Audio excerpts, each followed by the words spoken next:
regular meeting of the Lakewood City Council of March 24th, 2014. Will the clerk please call the roll? Murphy. Here. Shakti. Roybal. Here. Johnson. Present. Wynn. Here. Sorry. Here. Paul. Coop. Here. Barraway. Here. Ellen. Here. Wickman. Harrison. Here. You have a quorum. Thank you. As always, I'd like to express my appreciation to everybody that takes part in their local government by choosing to come here tonight or watch us at home on either Channel 8 or the internet, live or streamed or not streamed. Thank you. In any case, I would ask at this point that all devices in chambers be silenced, cell phones, that sort of thing. And I'd also ask right now we rise for the Pledge of Allegiance and remain standing for a moment of silent prayer.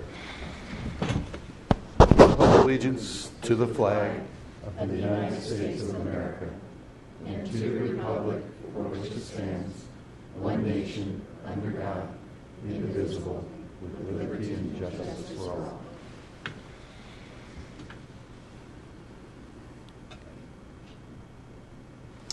Thank you. Please be seated.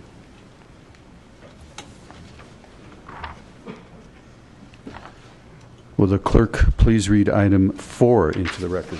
Item 4, Proclamation, National Crime Victims' Rights Week.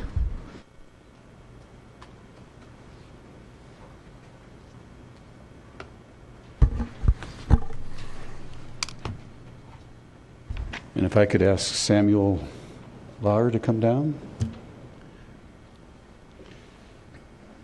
And Samuel is a victim's advocate with the City of Lakewood. How are you? Good. Thanks for being here. I would now ask our Council President, Scott Coop, to read the proclamation. Proclamation, National Crime Victims' Rights Week, April 6th through 12th, 2014.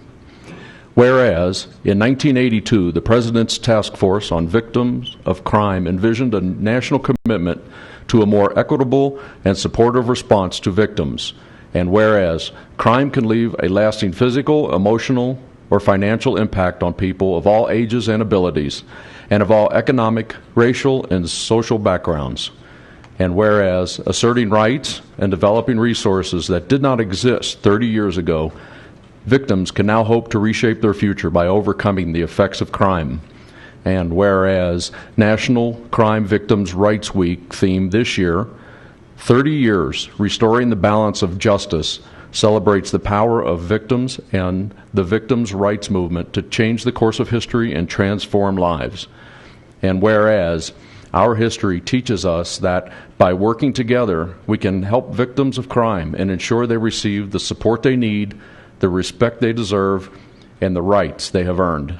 And whereas the Lakewood Police Department's Victim Assistance Unit is joining forces with the victim service programs, criminal justice officials, and concerned residents throughout Lakewood, Jefferson County, and the 1st Judicial District to observe the National Crime Victims' Rights Week and Jefferson County's 21st Annual Courage Walk in honor of crime victims. Now, therefore, on behalf of the City Council and the people of the City of Lakewood, Colorado, I, Bob Murphy, Mayor of the City of Lakewood, Colorado, by virtue of the authority vested in me, do hereby proclaim April 6th through 12th, 2014 as National Crime Victims' Rights Week in the City of Lakewood, given under my hand and seal of the City of Lakewood, this 24th day of March 2014 AD. Bob Murphy, Mayor. Thank you, Samuel. It's my pleasure to present this to you on behalf of the City of Lakewood and the Lakewood City Council. It's something that's just, I think, sometimes such an important role that's sometimes overlooked by too many folks in the community. So we very much appreciate what you do. I speak for my entire team when I say that we're thankful to have a leadership who care and understand the importance of serving our victims. We wanted to extend an invitation to everybody for our 21st Annual Courage Walk. Courage Walk is a time to honor the strength and courage of the survivors of their aftermath. And this year it is on Saturday, April 12th. Registration starts at 10 a.m. and the walk will begin at 11 a.m. Just to let you know, all the funds that are collected go to help victims in special circumstances, and also help to continue the training for volunteers that help our victims, and also to continue the continuing training of the advocates in all of Jefferson County. Thank you very much. Thank you.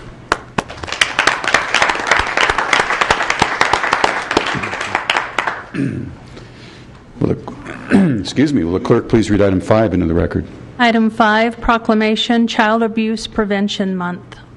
And I would like to ask Dan McCaskey, Chief McCaskey, Linda McCow.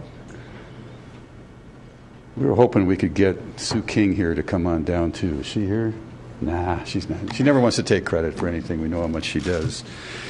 Again, this is a National Child Abuse Prevention Month, and I would ask our Mayor Pro Tem, Adam Paul, to read the proclamation into the record. Thank you, Mayor. Child Abuse Prevention Month. Whereas every child deserves to grow up in a nurturing environment, free from harm and fear.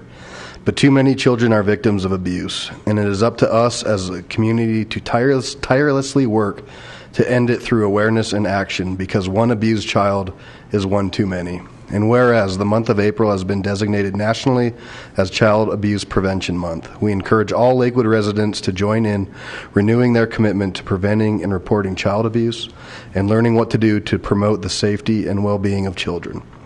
And whereas Lakewood has dedicated individuals and organizations who work daily to counter the problem of child abuse and to help parents obtain the assistance they need. And whereas our community is stronger when all residents become aware of child abuse prevention and become involved in supporting parents to raise their children in a safe and nurturing environment.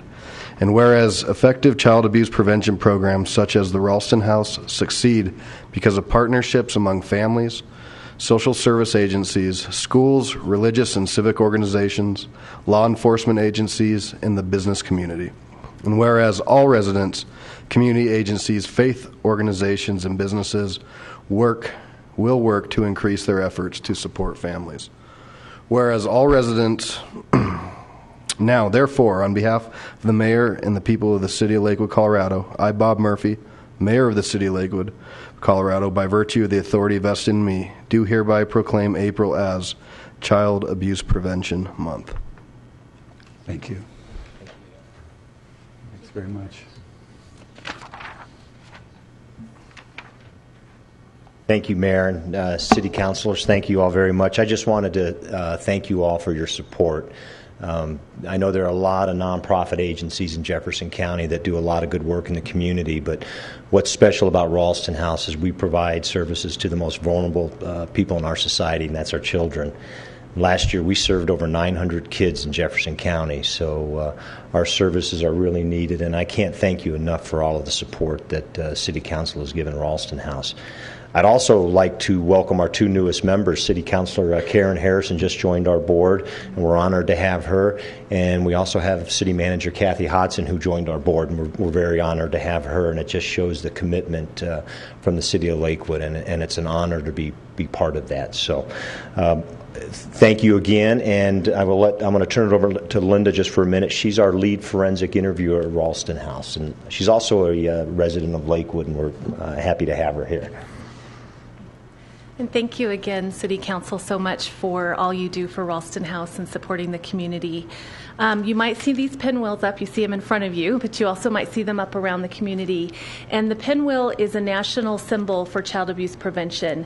And they're going to be as many places as we can get them this month, all over the county, a lot in Lakewood. And we appreciate the support of the community in purchasing these so we can plant them in different places to bring awareness about child abuse and the importance for prevention and the services like Ralston House, so that we can continue the services to help these children and hopefully not have 900 children every year that need to go through Ralston House because they've been a victim of a crime or a witness to a crime. So I put brochures on the back table about the pinwheels if anyone's interested, but again, we really appreciate all of the community's support, from the businesses to the citizens, as well as you guys, for all you do for us. So thank you so much. Thank you. Thank you.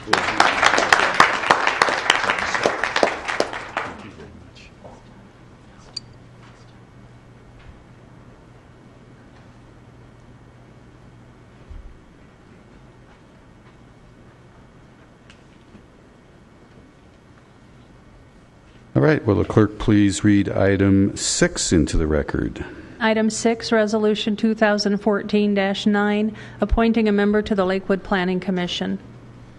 And as always, I will turn this over to the chair of the City Council Selection Committee, Cindy Barraway. Thank you, Mayor. Screening Committee. Tonight, we'd like to appoint a new member to the Lakewood Planning Commission to fill Karen Harrison's spot for Ward 5. And I tell you, this was quite a horse race. We had more people apply for this position than in my 7 years on council anybody has ever applied for a position.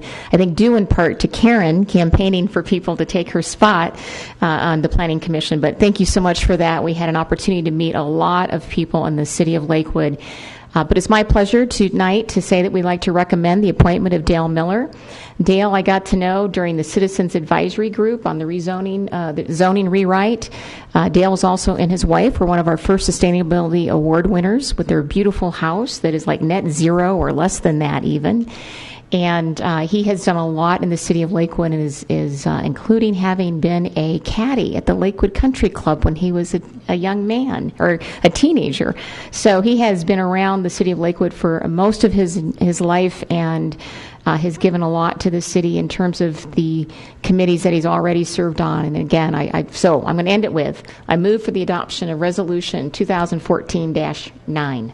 Is that right? 9. Yeah. Thank you. We have a motion and a second. I would just add that it was really refreshing to see so many strong candidates for this position, and there really were. And at the same time, I would argue that Dale is singularly prepared for this position like nobody's been in a long time. So we appreciate how much work you've put into planning efforts in this community already, and know that you'll do a great job on the Planning Commission. So thank you for your willingness to serve. With that, we have a motion and a second. Please cast your votes.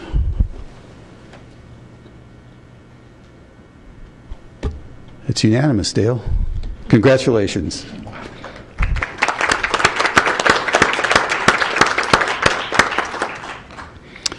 Will the clerk please read item 7 into the record? Item 7, Resolution 2014-10, appointing and reappointing members to the Lakewood Board of Appeals. Councillor Barraway. Thank you, Mayor. This one was also, actually, we met some new people for this one as well. And we are going to recommend that we appoint Paul Kohler, who's been a long-time advocate for the city of Lakewood and now has been serving on the Lakewood Board of Appeals. I don't see Paul in the room here tonight. And then Rachel Rier and Dawn Gentry as 2 new members. There's Dawn sitting there. I don't see... There she is. Thank you to both of you being here tonight. This was also some great people that came out and applied for this position as well. We thank you for your interest in serving the city of Lakewood. With that, I'm going to request an adoption of Resolution 2014-10. All right. We have a motion and a second. Any discussion?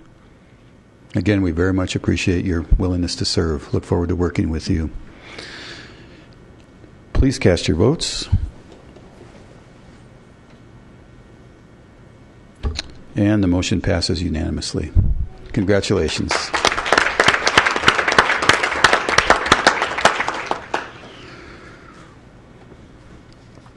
All right, on to public comment. And again, this is the point in the meeting where public's invited to address on city council on items that do not appear on the agenda. We ask that all comments be directed to city council. And as always, we try to observe the decorum in council chambers. There is a 3-minute time limit per speaker. The light will be green as you start, and when 2.5 minutes are reached, it will glow yellow, and then when 3 minutes are reached, it will turn red, at which time we would ask you to wrap up your comments. We'll start with the one person who's indicated a desire to speak by signing up on the roster, and then open it up to anyone else in the audience, and that person is Chief Don Lombardi. Chief Lombardi.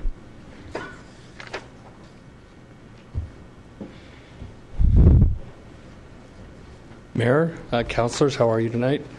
I'm Don Lombardi. I'm the fire chief at West Metro, your fire chief. I'd like to talk about a project that we are very excited about.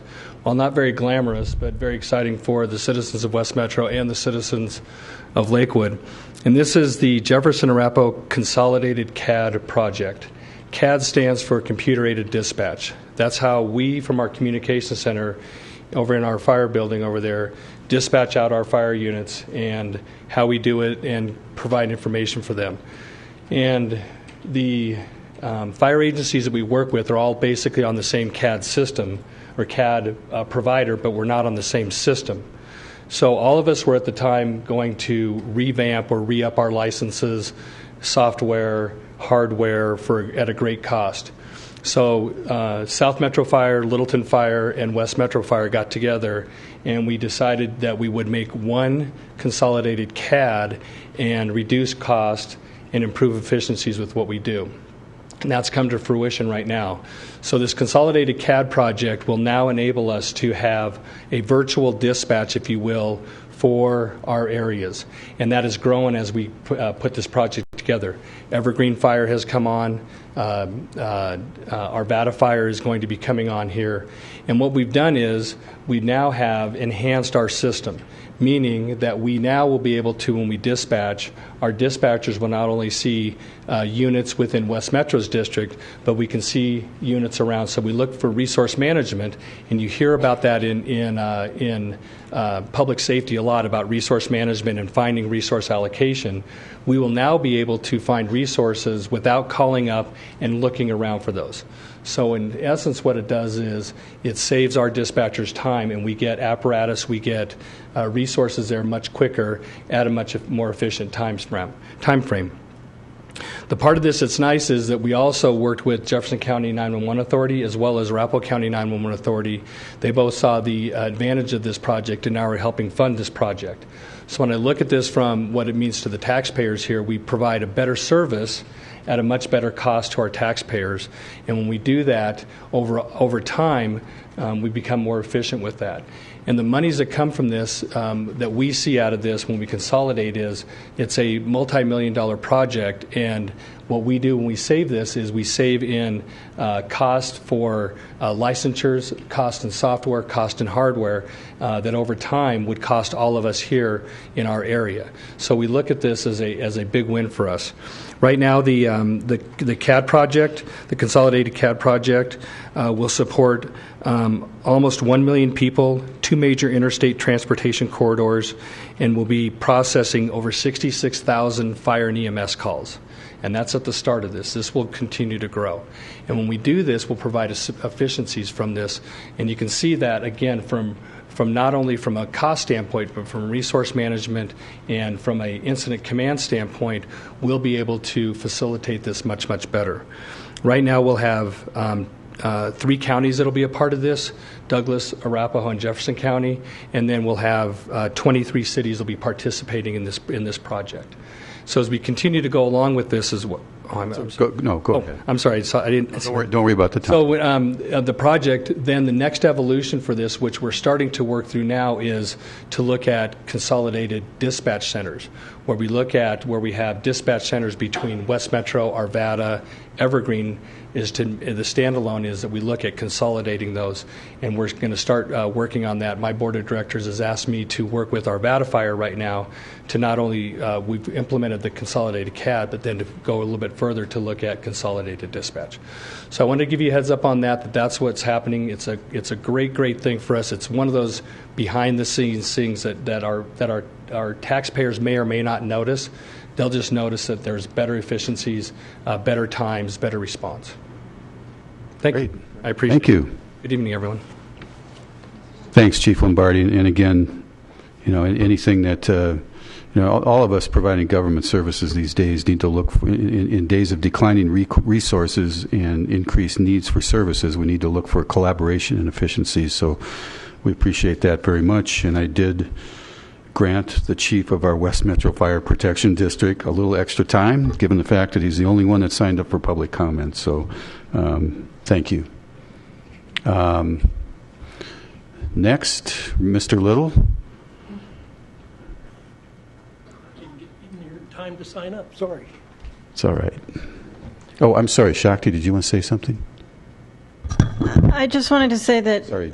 in addition to being impressed by that program, I also appreciate your coming here to share the information with us. So. Right, thanks. Randy. Mr. Mayor, City Council, I had the opportunity recently to listen to your State of the City speech where you spoke of how great the city has progressed. You spoke of courage and being bold. Later, you further commented about Belmar and how the financial effect and risk came together to build an innovative shopping area. But there's always two sides of the story. You didn't say anything about the higher sales tax being paid for that development. You did not talk about the land purchases by the city of Lakewood in the past still sitting idle and the thousands of dollars fighting citizens over land that are part of their communities. My question is, why is the city of Lakewood now wanting to get into the commercial land development business, suggesting the Horseshoe property at the Federal Center and others? My understanding is that the section of property has been the Remington Arms and Federal Center dumping grounds for over 70 years. In fact, several years ago, a group of neighbors and I personally joined a high-ranking official from the EPA on a 3-hour tour of St. Anthony's that took thousands of dollars of remediation and did not include the Horseshoe property in question. He had reported this section of property is possibly the worst contaminated site in the city of Lakewood and surrounding areas and would have to be dealt with in the future. Collaboration, investment, and courage to embark on creativity but not carefully risk-taking ideas is a great for the city officials and their legacies, but not so great for the communities and consumers that have to pay for the urban renewal project and urban congestion along Union Boulevard. With a 500-foot notification, past quasi-judicial sanctions, and very little discussion, it could leave citizens paying a bill for several years to come. Look at Walmart, Colorado Mills, Belmar, Marston Park, Bellevue Shores, and others. If citizens choose to live and shop in these areas, they will pay higher taxes for these developments through PIFs and or TIFs or possibly other special deals. With a newly $180 million plus development at Southwest Plaza underway at a 5% sales tax, how can Lakewood compete with a possible 8% sales tax rate and with an older and declining population? Let the federal government clean up their own mess. They created it. Keep the city of Lakewood out of commercial development and let the citizens truly speak up for their interest on the growth and destiny of Lakewood. Thank you. Thank you. Anyone else? Fred?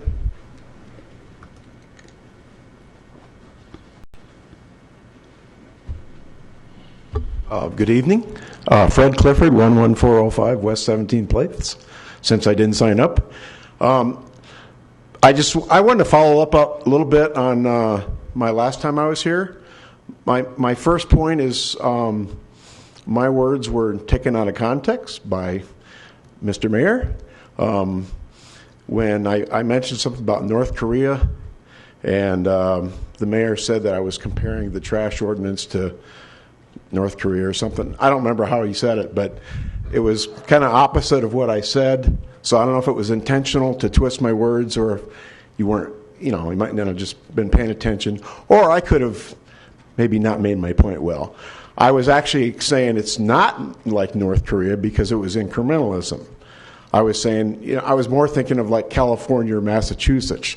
California or Massachusetts didn't become that way overnight. It came that way step by step. I'm more worried about Colorado becoming Colorado or California or Massachusetts.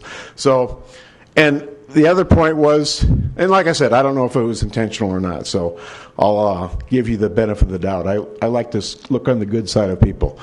My other point is,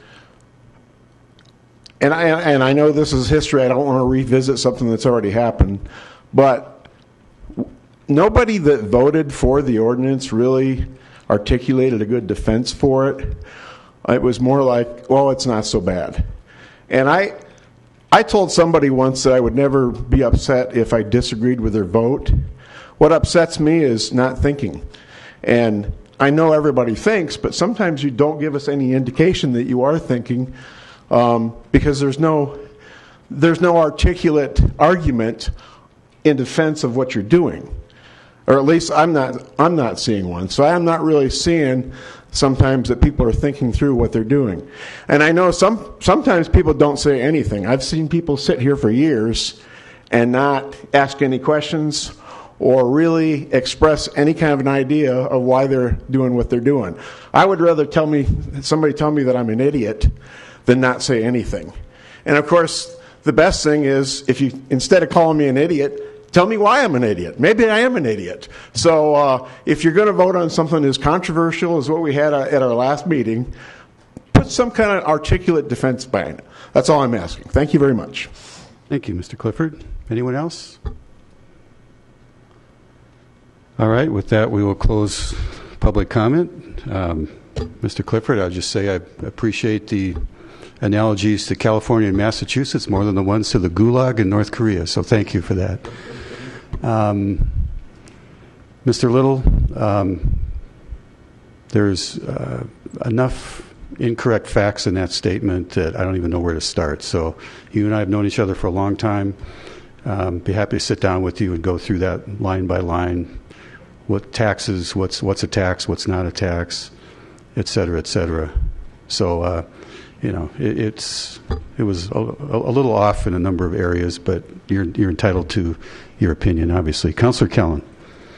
Yes, I just wanted to speak to one of the items raised by Mr. Little, the issue of the contamination of the property, and based upon my based on my day job, and I did brownfields redevelopment and Superfund redevelopment as part of my day job. And so from my perspective, looking at a contaminated piece of property to redevelop is a great idea, because that way it gets cleaned up as part of the redevelopment process. Otherwise, the federal government isn't going to clean it up. It's going to sit there forever, and it's going to continue to be contaminated and unusable. So by putting it back to reuse, I mean, the contaminated nature of the property will go into consideration in negotiating the price that we get from the federal government. So rather than have the federal government pay to clean it up, which everyone would cost more than it would for a private entity to do it as part of the cleanup process, because there are definite cost savings that occur when you can clean up the property while you're redeveloping. You don't have to move dirt as many times. That's one of the basic premises. So this is a real opportunity for us to get this area cleaned up once and for all and turned back into productive use in the society. And that's why they call it brownfields, because you're taking contaminated land and you're redeveloping rather than go to a clean, open space, green space, and developing there. So it's a win-win for everyone. And I'm very excited, as it being part of my ward. It's very exciting to see that opportunity coming there to do something productive with that land. Thank you. Taxes are not higher. No. Well, Mr. Little, you know the rules. Thank you. I would just comment to Mr. Little that we're in the beginning stages, and I think there'll be plenty of opportunities for process and public process. And considering, I think the 500-foot notification is actually greater than that for the homeowners associations in that area, which should reach your area. And if it doesn't, we'll make sure that the Glennon Heights folks are included in this master plan, much like they were in the St. Anthony's phases, which was also a brownfield and now is a clean area, which was pretty nasty for some time. And then I would just say one thing about the Belmar development. There is a choice involved with Belmar, where there was an opportunity to have $120 million worth of infrastructure put in at no cost to the citizens of Lakewood, and no risk to us holding. We didn't go out and buy them all. There's a community up north, Right, Wrong, or Indifference, that actually went out and bought them all, and they own it. We're not in that situation, and so you do have that choice to go shop somewhere else and not pay the extra money there. So that is an opportunity. And you also have to look at the fact that the property values in that project area have gone up over 400% since that project's taken off. So I think smart redevelopment in many ways has been very beneficial to the city of Lakewood. And the statement that the taxes are higher at Belmar was the first of many incorrect statements. So again, you and I will get together and we'll talk about that. All right, on to the consent agenda. The use of the consent agenda has been made to expedite council action. It contains tonight just first reading ordinances. These appear on the agenda only for the purpose of setting future public hearing dates and ordering the newspaper publication of the proposed ordinance. So therefore, no public comment will be heard this evening on those first reading ordinances. The public will have the opportunity to comment on the proposed ordinances during the scheduled public hearings on the dates tonight set by City Council. Will the clerk please read the items on the consent agenda into the record? The consent agenda consists of items 9 through 13 inclusive. Item 9, Ordinance O 2014-7, declaring the intent of the City of Lakewood to acquire interests in property for public purposes for the construction of pedestrian sidewalk improvements along West 13th Avenue near the Wadsworth Station and along Quail Street near the Oak Street Station, authorizing negotiations with property owners, acceptance of conveyance instruments, and condemnation of real property interests. Item 10, Ordinance O 2014-8, authorizing the purchase of real property at 1190 Gray Street from Public Service Company of Colorado for municipal purposes. Item 11, Ordinance O 2014-9, repealing and reenacting Title IV of the Lakewood Municipal Code pertaining to the city's personnel policies. Item 12, approving the minutes of the special city council meeting of March 3rd, 2014. And item 13, accepting the minutes of the Advisory Commission for an Inclusive Community Executive Commission meetings of October 2nd and December 4th, 2013, January 8th, and February 12th, 2014, and the full commission meetings of November 20th, 2013, and January 15th, 2014. Thank you. I will now open the public comment period. Actually, we don't have any public comment because there are no resolutions, unless anybody has any comments on the minutes under the consent agenda. All right.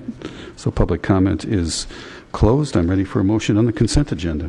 Mayor Murphy, I move for approval of the council minutes, for acceptance of the minutes of boards and commissions, order all ordinances introduced on the first reading to be published in the Denver Post with public hearings set for the date included in the ordinance, all of which are included in the consent agenda items introduced into the record by the city clerk. Second. All right, we have a motion and a second on the consent agenda. Any questions or discussion? Absent that, please cast your votes on the consent agenda. And it passes unanimously. We have no ordinances on second reading tonight. Therefore, we move right on to general business. Any general business? No. Executive report, Ms. Hodson. All right. On to council reports. I was just quickly looking at my calendar for the exact date, but we had a really overused word, but a really cool event with the groundbreaking of the Sprout City Farms up at Mount Air Park. And, this is only the second partnership that Sprout City has entered into, and we're really thrilled at Lakewood to be selected as a partner, and kudos to so many in our community resources department that worked on that partnership. And obviously to so many folks in the neighborhood, in the Two Creeks neighborhood. And, this came out of the discussions surrounding the Sheridan Station and something called a 20-minute neighborhood, where everything, including access to healthy food, is within a 20-minute walk or bike ride. And this is about much more than just learning and growing and eating healthy food. It's about teaching young kids, with a partnership we have with Mulholm Elementary and the 11th Avenue Head Start facility there, to understand where food comes from. And, it's a lesson they will take through the rest of their life. So we couldn't be more thrilled with this. And besides that, it's going to be really fun. So thank you to everyone that put that together. Mayor Pro Tem Paul, any? I do have something, Mayor. Thank you. This past Thursday afternoon, I had a chance to visit a new Ward 2 business, an O'Kane Park neighborhood business at First and Wadsworth. The Pediatric Dental Group of Colorado just opened up a brand new facility there, and this is just a dentist for our younger folks to go. And the way they have it set up, it's It's very non-threatening. Some people can go to a dentist and really be frightened by that. They've done a great job in just eliminating that whole atmosphere of a dentist office. So, if you're looking for a dentist for some young folk in your family, try a Pediatric Dental Group of Colorado, First and Wadsworth. Great group of people there. Shakti? Anything? Councillor Roybal? No report. Councillor Johnson? Thank you, Mr. Mayor. Lakewood is a dynamic and vibrant community of about 145,000 individuals. But like all cities, we have a few small pockets of some serious type of behavior. A few weeks ago, I had the opportunity to sit down with some of the members of our court system about the very sensitive issue of prostitution. I am pleased to tell you that at the next Ward 1 meeting, our very own presiding judge, Ann Stavik, Norm Brisson, our city administrator, and Scott Heffley, the chief probation officer, will be coming to talk to you about the intelligent, innovative, and I believe compassionate way that we deal with prostitutes in the city of Lakewood. The message that you will take home will be a message of hope. Please join Karen and I on April the 12th. It'll be 1 week ahead of time because of Easter, at St. Paul's Episcopal Church at 9 o'clock in the morning. Bring your questions, but I want you to hear what I believe is a message of hope. Thank you. Thank you. Councillor Quinn? No report, thank you. Councillor Barraway? No report. Councillor Kellen? No report, but I would thank Councillor Johnson for reminding me that 12th is the correct day for our meeting. That's why we have these meetings. Councillor Wickman? Well, Ramey, I'm sorry to conflict with you on that date, but that's also the Ward 4 Town Hall meeting that day, and we're having a very exciting forum for the candidates. There's going to be special district elections here on May 6th, so on April 12th, starting at 9:30 at the Green Mountain Presbyterian Church, we will have a 3-part forum, which the first part will be talking about the fire district's proposed tax increase. The second portion will be a forum of the candidates running for the West Metro Fire Board of Directors. And then the final segment will be a candidates forum for those candidates that are running for the Green Mountain Water District Board of Directors. All right, thanks. Councillor Harrison? Well, I just wanted to give everybody a little heads up that if they see helicopters swooping in and out of Bear Creek Lake Park, don't panic.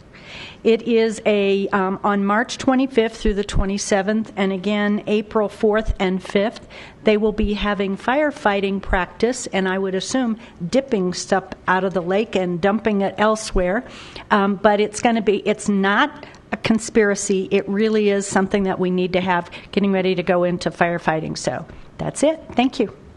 Thank you. Duly warned. And I'm glad you did that. Thank you. Margie, anything? No report. Tim? No, sir. All right. We are adjourned at 7:38.